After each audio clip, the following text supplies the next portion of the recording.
मैं जाता नहीं गुजरात, पूछ लो गुजरात वाले थक जाते हैं। मेरे 17 साल के कार्यकाल में मैं 4 बार से ज्यादा गुजरात नहीं गया। मैं सबसे ज्यादा वहीं चढ़ावा, माल चढ़ावा वहीं मिलता है। और दुनिया भर के जितने बड़े बड़े हमारे देश के बाबा है ना, सबका ठिकाना गुजरात में है। भले घूमते रहे लेकिन ठिकाना वहीं बना कर रखा है उन्होंने, माल वहीं ज्यादा मिलता है उनको। वो बड़े से बड़े बाबा, जितने बड़े बड़े आपको नाम हमारे देश में सुना जाता है बाबा लोगों का, वो सबका हेडक्वार्टर गुजरात में है। सबसे ज्यादा माल वहीं मिलता है और दिखावा है वहां बहुत ज्यादा। अरे उसने इतना वो लुटाया तो दूसरा खड़ा हो जाएगा उससे मोटी गड्डी लेके, उससे ज्यादा लुटाएगा तो तीसरा खड़ा हो जाएगा। मैं नहीं जाता। मैं इतना बेकार लगता है। क्या हम बिकने आए हैं यहाँ? क्या हम नौटंकी वाले?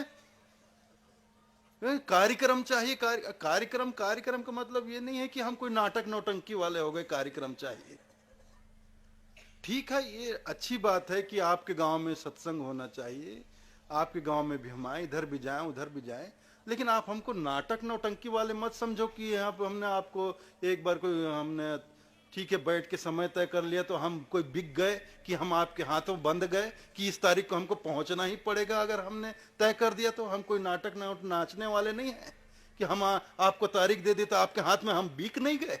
ये ऐसा सोचते हो तो भूल जाओ हमको।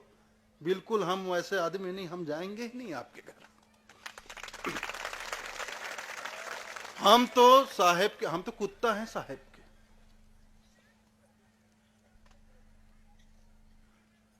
मैं कुत्ता साहेब का मोतिया मोरा नाम, गले नाम की जोड़ी जित खींचे तित जाऊं। मेरा साहब मेरा मालिक है, नाम की गले में रस्सी है। मेरा साहब मुझको जब जहां खींच के ले जाएगा मैं वहां जाऊंगा। मेरी अपनी कोई मर्जी नहीं, जब साहब की इच्छा होगी, जहां इच्छा होगी मैं पहुंच जाऊंगा।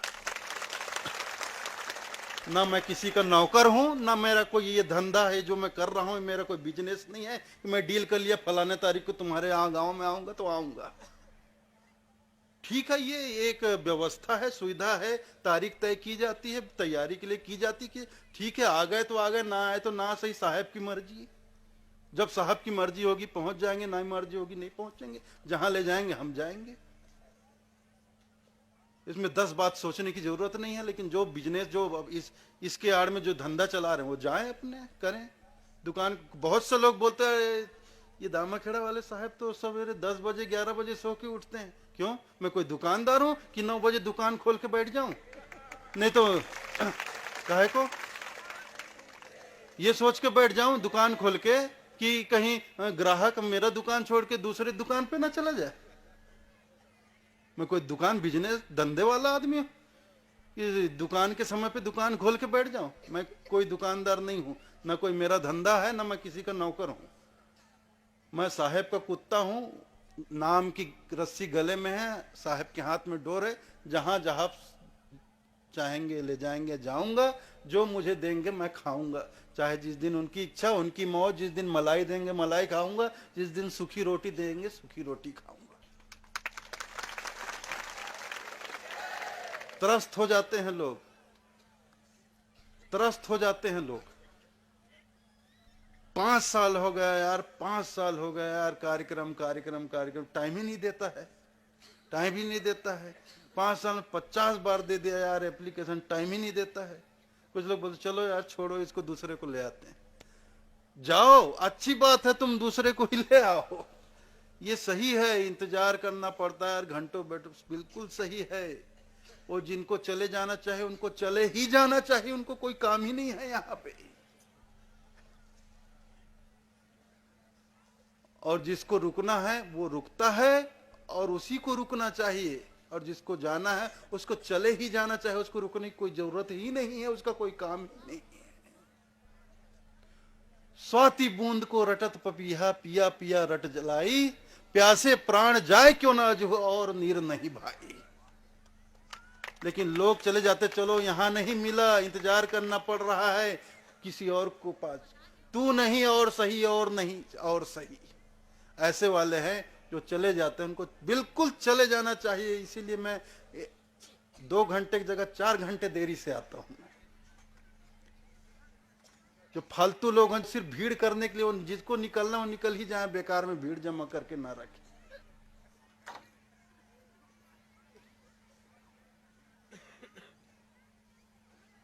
इसीलिए तो साहब ने कहा ना, लगन कठिन मेरे भाई, गुरु से लगन कठिन मेरे भाई। लगन लगे बिन काज न सरी है, जीव पर ले तर जाई, गुरु से लगन कठिन मेरे भाई। मृगा नाद शब्द का भेदी, शब्द सुनन को जाई, सोई शब्द सुन प्राण देत है, तन को न मन में डराई, गुरु से लगन कठिन मेरे भाई। दो दल आन जुरे जब सन्मुख, सूरा लेत लड़ाई, टूक टूक होए गिरे धरनी पर, खेत छाड़ नहीं जाए, गुरु से लगन कठिन मेरे भाई। तो जिसके अंदर लगन है वो अंतिम सांस तक इंतजार करेगा, इस जन्म में नहीं तो अगले जन्म में इंतजार करेगा। स्वाति बूंद को रटत पी पिया पिया पिया रटलाई, प्यासे मर जाएगा, प्यासे प्राण जाए क्यों ना अजहु, और नीर नहीं बा, दूसरे पानी को नहीं पिएगा, भले मर जाएगा प्यास से। लेकिन यहां लोग हैं कहते हैं इतना इंतजार कर लिया, इतने साल से 5 साल से टाइम मांग रहे हैं, नहीं मिला, चलो किसी और को बुला लेते हैं, चलो वहां चलते हैं, खरसिया वाले को बुला ले, इलाहाबाद वाले को बुला ले, वहां जाओ, तुम लोग वहीं जाओ, वहीं के लायक हो। मैं यहाँ का हूं, मैं ये जो जगह है ना जहां आप लोग बैठे हो, कल जाओगे, वहां का हूं मैं, वहां का खून है मेरे इसमें इसके अंदर। साहब ने कहा जिंदा है, समाधि, अंतिम समाधि लेना है आपको, समय आ गया। हंसते हुए समाधि ली धर्मदास साहब ने। ये नहीं क्या हुआ सोच रहा हूं, ऐसा कुछ नहीं, सोचते बैठते हो, ऐसा बोल दिया तो सोच रहा हूं, साहब ने तो ऐसा कह दिया, सोचना पड़ गया मुझको, सोच रहा हूं क्या जवाब दूं, कैसे करूं। कुछ नहीं हो सकता, बेकार हो, भीड़ बढ़ाने जमा हो गए हो, किसी काम के नहीं हो।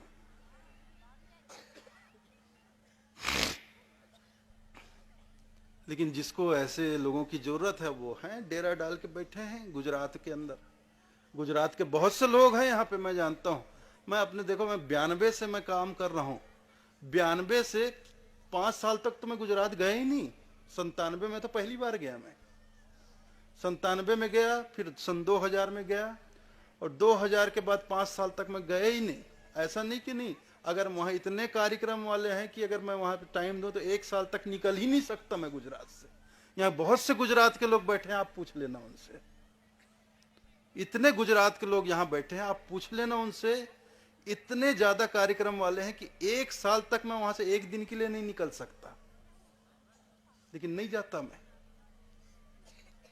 सन 2000 में गया, उसके बाद सीधे मैं 2005 में गया, 5 साल तक मैं गुजरात में गया ही नहीं। जबकि दूसरे लोग 1 साल में 5 बार गुजरात चले जाते हैं, क्योंकि सबसे ज्यादा वहीं मिलता है, भेंट बंदगी ये ऐसे लुटाया जाता है।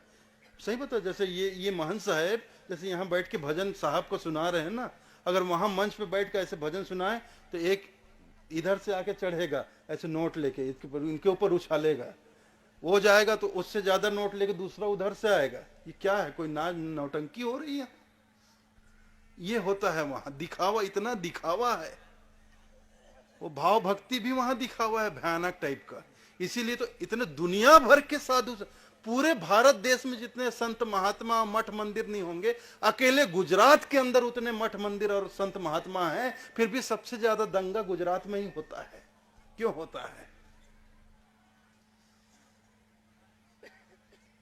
जब सबसे ज्यादा संत महात्मा मठ मंदिर गुजरात के अंदर है, तो वहां तो बिल्कुल शांति होनी चाहिए, भाईचारा होना चाहिए, प्रेम व्यवहार होना चाहिए, बिल्कुल प्रेम और शांति का वहां पे वातावरण होना चाहिए। लेकिन आए दिन वहां पे दंगे फसाद होते हैं, लोग मारे जाते हैं, काटे जाते हैं। क्यों?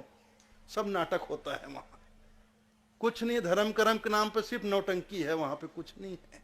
मैं साफ साफ बोलता हूं, मैं ये बात गुजरात में भी बोल के आता हूं, मैं जाता भी नहीं, और 2005 के बाद अभी तक नहीं गया। ये अभी लग जाएगा 20 दिन के बाद 2009, 4 साल होगा मैं गया नहीं।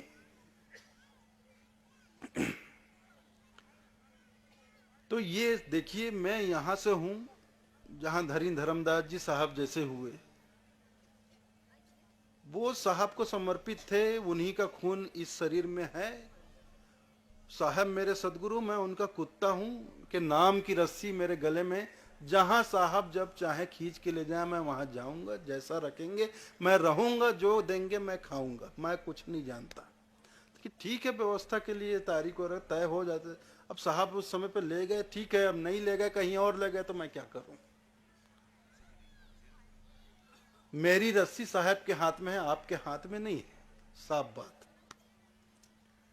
तो जीवन सफल करना है यहीं इस धरती पर, इस बांधवगढ़ के किले में एक महान भक्त ने, एक विवेकी भक्त ने, धनी धर्मदास जी साहब ने सदगुरु, ज्ञानी गुरु सदगुरु कबीर साहब के शरण में आकर अपना जीवन सफल बनाया। उसी ज्ञानी गुरु, उसी सदगुरु, उसी परमात्मा, उसी सतपुरुष कबीर साहब के चरण में आप और हम भी आए हैं। तो जैसे धर्मदास जी साहब ने साहब के शरण में आकर अपना जीवन सफल बनाया, हमें भी बनाना यही सदगुरु की आज्ञा है।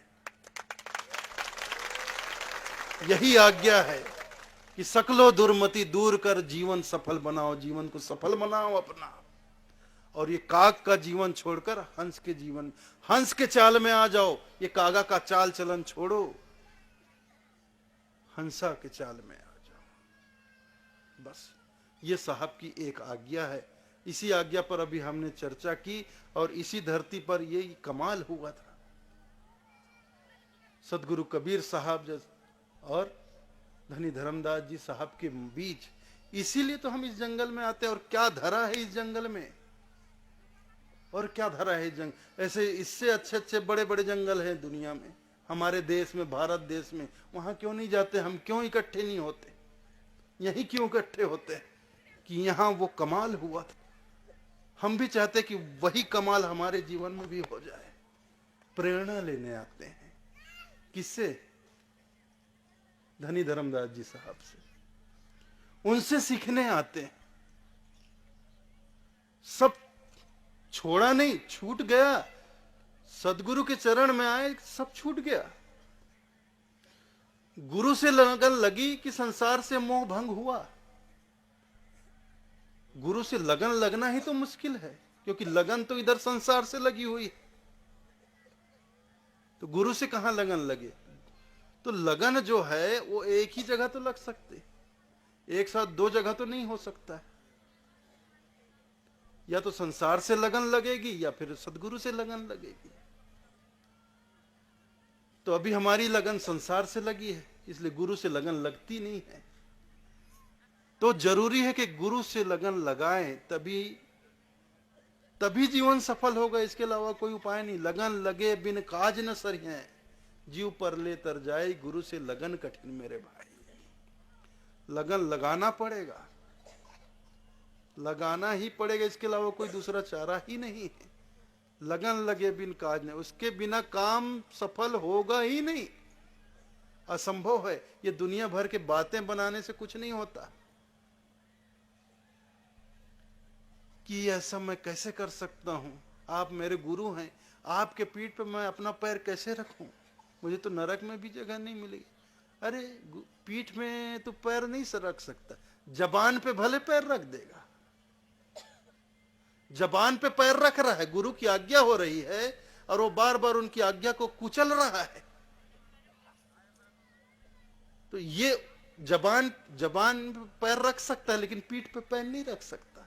तो ऐसे बगुला भगत भी होते हैं जो गुरु की आज्ञा को हर पल किसी न किसी बहाने से टालने का प्रयास करते हैं। अरे भाई वो तो महान है, अरे भाई वो तो सदगुरु हैं, अरे भाई वो तो कुछ भी बोल देते हैं, वो तो उनकी मौज है, कुछ कह देते हैं, हम कहां से करें, हम कैसे करें। अरे कैसे नहीं करोगे, नहीं करोगे तो जीवन कैसे सफल होगा, करना ही पड़ेगा। ये बहुत विकट स्थिति है कि हमें कष्ट है। हम इसलिए आते हैं गुरु के शरण में, संतों के शरण में, कि हमारे कष्ट का निवारण हो। जैसे हम जंगल में चल रहे हैं, पैर में कांटा चुभ गया, घुस गया पैर में कांटा, अब वो कांटा हमें पीड़ा दे रही है, उस कांटे के कारण हमको भयंकर कष्ट है।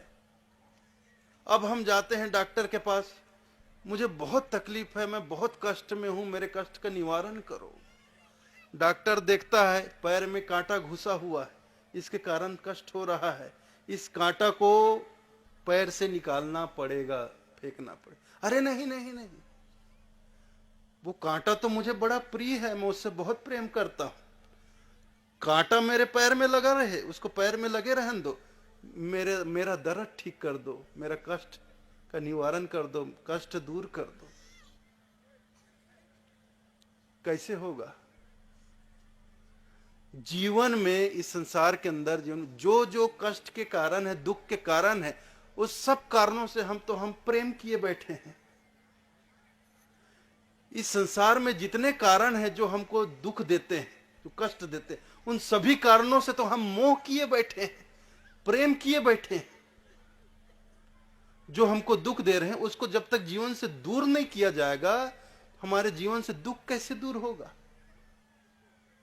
ये तो संभव ही नहीं कि पैर में कांटा लगे रहे और हमारा दर्द ठीक हो जाए, सवाल ही पैदा नहीं होता।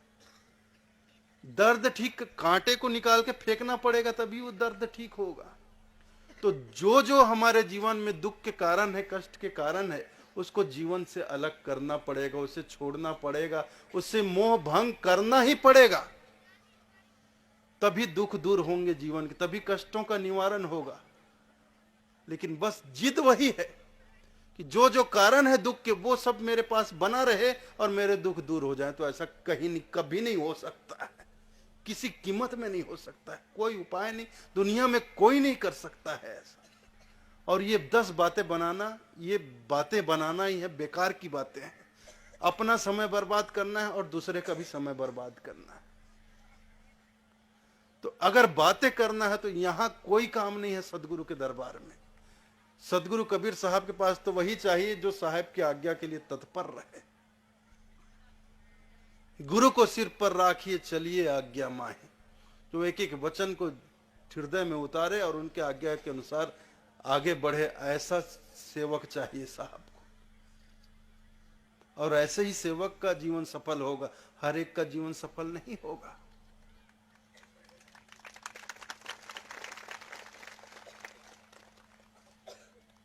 वो जो बिल्कुल कागा के चाल चलन में चलते चलते बिल्कुल कागा के ही रूप ढल गए हैं ना, कोई उपाय नहीं है। साहब कहते हैं स्पष्ट, आप ये मत समझो कि आज के तारीख में ऐसे लोग हैं। साहब जब थे 600 बरस पहले, तब भी ऐसे लोग उनके आसपास रहते थे। इसीलिए साहब ने कहा भी है, दाग जो लागे नील का,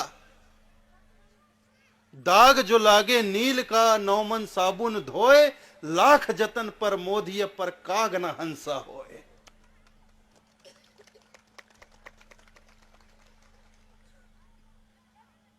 तो ऐसे बातें बनाने वाले लोग और गुरु की आज्ञा को टालने वाले लोग, चाहे कितनी भी बड़ी बड़ी बातें करें, कितना भी दिखावा करें, दिन में 4 बार चन्नामृत उतार कर पिए और दिन में 4 बार दंडवत करें, यहाँ करें वहां करें, गुरु जहां जाए वहां। अगर वो गुरु संडास जा रहे हैं तो रास्ते में दंडवत करते हैं यार। उधर प्रेशर बना है, वो जा रहे हैं, भाग के लोटा लेके वहीं पकड़ लिए, गुरुदेव रुको रुको रुको। आप बेचारे तकलीफ समझो भैया, जाने दो उनको, लोटा लेके जा रहे हैं, है ना महन साहब? हाँ बहुत बता।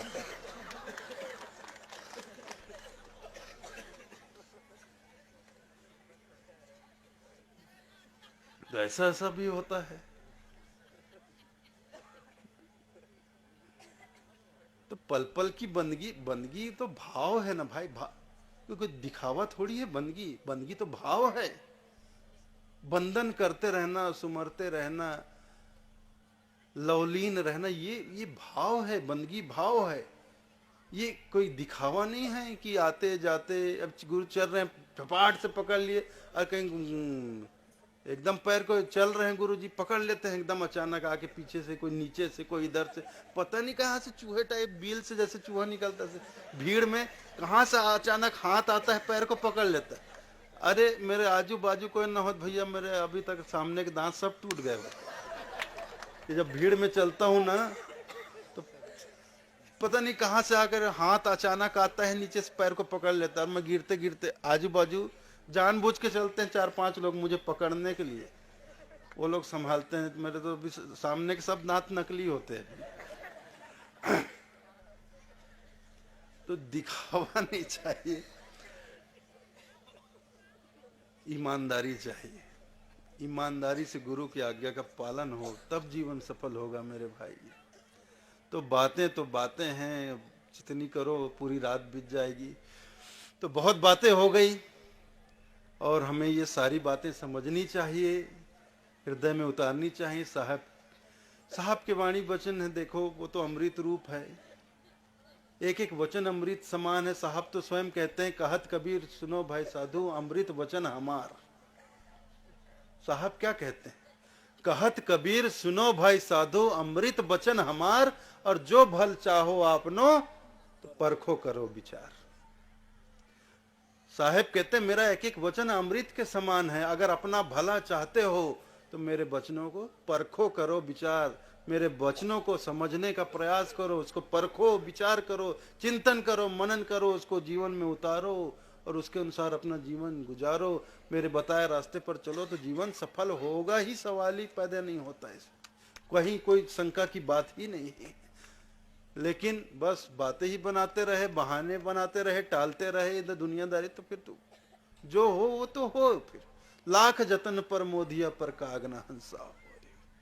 तो आप सच्चे हृदय से सदगुरु के शरण में आए हैं, तो जैसे धनी धर्मदास जी का जीवन बदला, वो कागा का जीवन छोड़कर हंस रूप में वापस आ गए, ऐसे कल आपको भी संकल्प लेना है, क्योंकि आप उन्हीं धनी धर्मदास जी साहब की पावन धरती पर आए हो, उन्हीं के निवास पर जा रहे हो, उन्हीं के किले में आए हो जहां वो वास करते थे, इस बांधवगढ़ के किले में।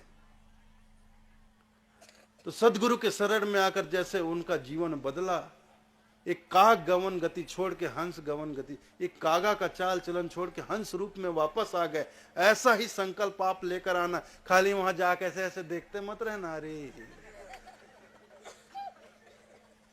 ओहो ऐसा बर पहाड़ का,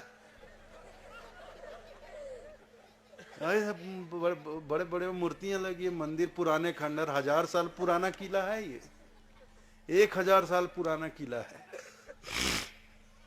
और बहुत से पुराने खंडहर है, जीर्ण शीर्ण अवस्था में पुराने पुराने मंदिर हैं, मकान हैं, मूर्तियां हैं बड़े, और भगवान विष्णु के 10 अवतार का एक एक पत्थर पे बड़ी बड़ी मूर्तियां हैं, सिंगल पत्थर से काट काट कर बनाया गया, और दर्शनीय जगह है।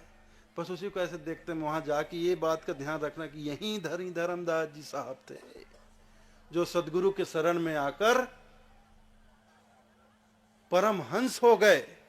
तो आज उसी धरती पर हम भी आए हैं, तो हमें भी परमहंस हो जाना है।